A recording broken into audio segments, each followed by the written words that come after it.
C'est une activité qui fait le plein en été, elle aussi, surtout en moyenne montagne. La spéléologie, elle permet de découvrir les trésors qui se cachent sous nos pieds. Mais avant de franchir le pas, il faut souvent vaincre sa peur.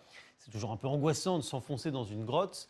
Notre équipe a voulu faire le test. Didier Piereschi, David Bordier et Patricia Godefroy ont-ils franchi l'obstacle? Réponse en images. Allez, ça monte un petit peu. Faut grimper avant de descendre. Hein. Ouais, c'est ça. Ça se mérite. Notre terrain de jeu, l'Ardèche, l'un des sites de spéléologie les plus réputés de France. Dans le groupe, 2 guides, 3 adolescents aguerris et 2 débutants. Un derrière la caméra, David, et le second devant la caméra.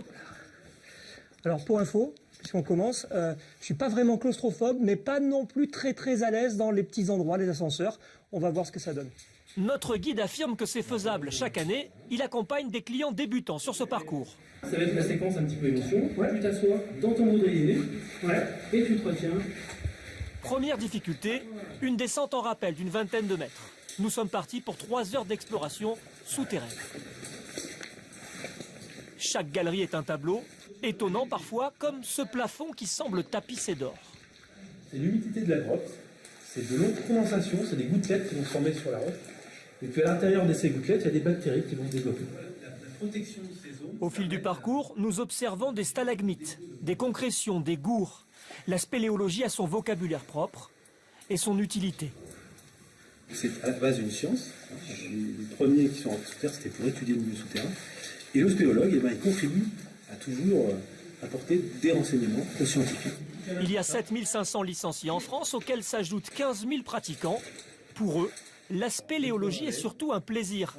L'occasion de tester ses limites, comme ici, face à un trou minuscule. C'est-à-dire qu'en regardant ça comme ça, je me demande même comment on peut faire passer un être humain à travers ça. Eh ben, si tu veux, on peut te le montrer. On peut le montrer? Voilà. Ce qui est certain en tout cas, c'est que moi je vais pas y aller. C'est sûr. On voit le bras droit devant. Aucune hésitation en revanche pour Louise, 15 ans. Cette adolescente est ici pour vivre ce genre de frisson. Ça, c'est le deuxième mois. Allez, tu trouves des prises en haut. Attention à toi. Il faut toujours continuer d'essayer parce que de toute façon on n'a pas le choix, on ne peut pas faire machine arrière. Et puis enfin, pour aller jusqu'au bout du défi quoi. Pour nous aussi, il y aura un défi, mais il est plus accessible. L'idée c'est quand même d'y aller d'une traite, quoi. Pas trop calculer. Voilà. Puis voilà, et tu sors.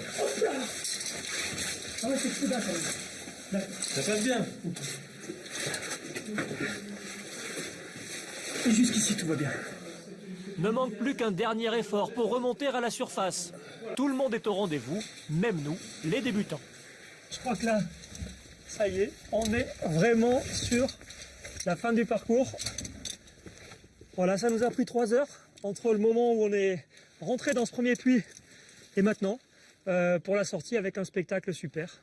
Voilà, même pour un semi-claustrophobe, c'était pas trop compliqué, ça vaut le coup.